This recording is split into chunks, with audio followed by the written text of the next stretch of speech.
Well, I'm sure many of you have figured out by now that I love a good party game. I love to sit down with a good group of people and have a laugh. I can't explain to you. I have a really good group for party games though. Telestrations is a party game that had us in fits of laughter and having a lot of fun, to the point where I actually saw gamers who usually sort of shy away from party games also join in and really get into it and have a good laugh with us all. It was excellent, and it actually makes this game quite an accessible one for me. On the box, Telestrations says the telephone game sketched out. The telephone game, I'm sure many of you will know, it's also known as Chinese Whispers or Whisper Down the Lane, is a game where one player whispers a word into another player's ear, and that sort of continues down a line of players to see if the first word said by the player matches the last word said by the player on the other side. Not a very fun game. Telestrations adds a good twist on it though. It involves a bit of drawing, but thankfully no artistic ability is needed to play the game at all. Trust me, otherwise I'd suck at it. Telestrations is a game for 4 to 8 players. It's recommended for ages 12 plus, but I think you could accommodate quite a younger group, no problems at all. Let's have a look at Telestrations. Telestrations couldn't be any simpler to play. Every player in the game will get a texter, a card and a sketchbook. The first thing you do is write down your name and the provided space of the book. Then one player will roll a die.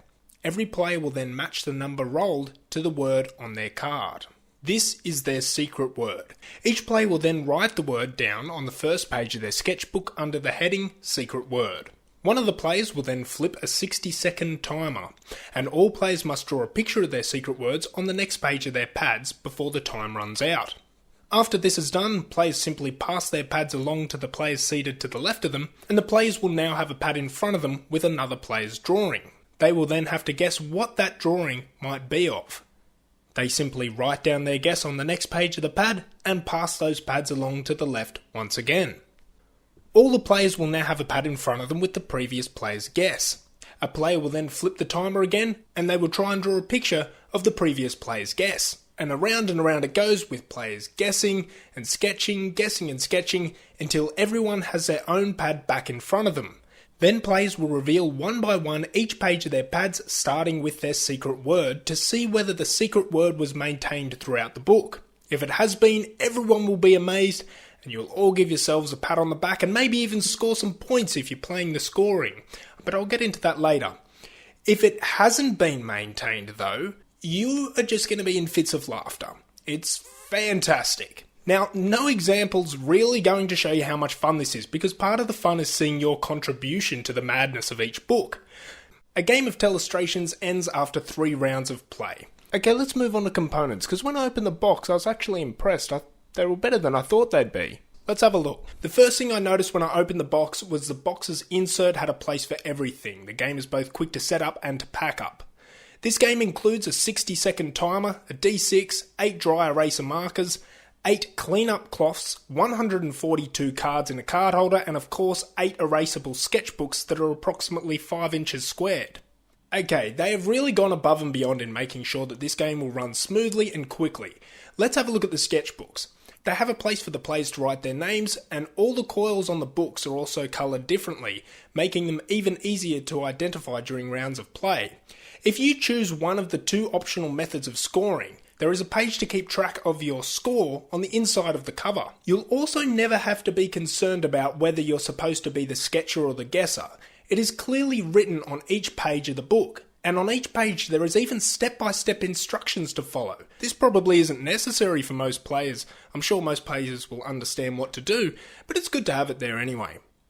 The tabs on the books make revealing very quick and easy. Okay, the cards. This is one of the reasons this game has high replayability. There are 142 cards in the deck. Each card is double-sided, each side with 6 words. That is over 1,700 words. That is a lot of variety.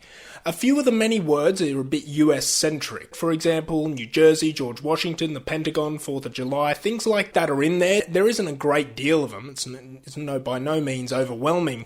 We just made a house rule. If you get something American that you just think that there's no way that anyone else is going to get it because it's not something we really know, just change it to something Australian along the same lines. If you get, let's say, George Washington, change it to an Australian politician, and that worked well.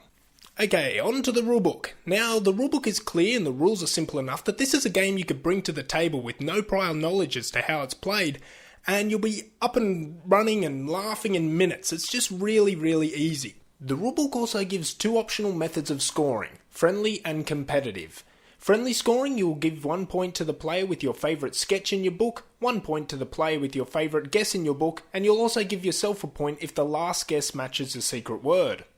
Competitive scoring, guessers earn 1 point if their guess matches a secret word or the previous guess, sketchers will earn 1 point if their sketch helps a guesser make a match, and you'll also be able to give yourself 1 point if the last guess matches your secret word. The rulebook also mentions a possibility of creating your own cards with words themed to different categories such as TV shows, movies, famous people, or your family, which would be great if you played games with your family. You could have a few in there with Uncle Bill, or perhaps your brother's profession, or something like that. That would be great. I'm going to be doing one custom made for my gaming group, with probably with a fantasy theme and a few fun words in there to mix it up. Okay, the textures included are just dry erase textures. The D6 is just a D6.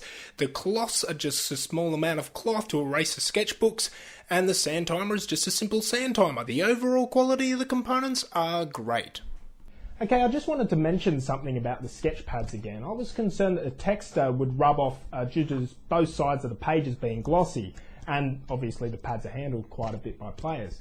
And look, it will happen every now and then, but just a tiny bit. In this example shown here, I'm handling the pads pretty roughly, as you can see, and the sketch hasn't become terribly distorted once it's revealed at all. It's just a bit scratchy in some parts. Look, it never affected gameplay. I'm happy to say that the sketches rubbing badly to the point where they were completely far gone. It just wasn't an issue in our games at all. Another thing worth mentioning is that on the cards there's sometimes icons that will allow you to pick any word on the card, or allow you to make up your own words, which is, I'll tell you now, it's a lot of fun when you do that. It makes for some very funny moments, and with my group they use some very distasteful words. Very fun. Telestrations, look, what can I say? It's a great game, a lot of fun. We were just cracking up during the revealing phases. The rest of the game's fairly quiet as you're drawing and that sort of thing. Every now and then you'll go, what is that?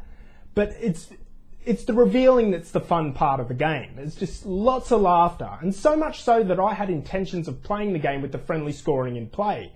And the friendly scoring is very simple, but we were laughing so much that we couldn't even keep track of that if we tried. So we ended up just leaving it out, and I think I'll just keep the game more of an activity, just playing without the scoring. I like it like that.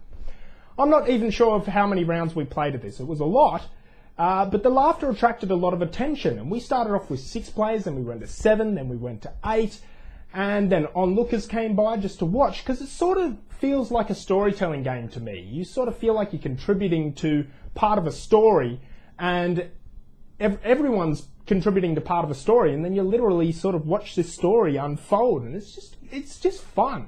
Really good fun. Another thing is that this game is pretty accessible as far as party games go. I think it's going to hit the table quite a bit, because a lot of the party games I own, and the ones that I love, either put you in a position where you have to single out another player, and some people find that a bit awkward, some gamers anyway, and other ones put you in a position where you're doing embarrassing actions. Some people find that embarrassing and don't necessarily want to participate. But Telestrations, about the worst thing you can do in this game is do a sketch that's just terrible looking, it just looks horrible, or make an incorrect guess. And the best thing is that that's what the game is about.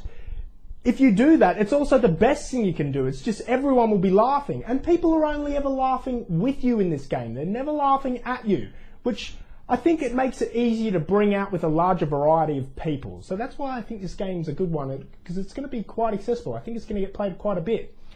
I could go on about a lot of individual sketches and revealings and things that were just hilarious, but a lot of those moments, I think you really had to be there. But to give you an idea, I've seen Madonna turn into Superman, a snail turn into pubic hair.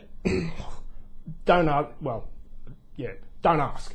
I've seen sketches that if you say to my group, hairy Pac-Man, that was one of them, and oh my god, that is not a cat. There's a lot of names that in these sketches, it just creates a lot of memorable moments. A good game, really good game, lots of fun, lots of replayability, great game, one I'm excited about playing again.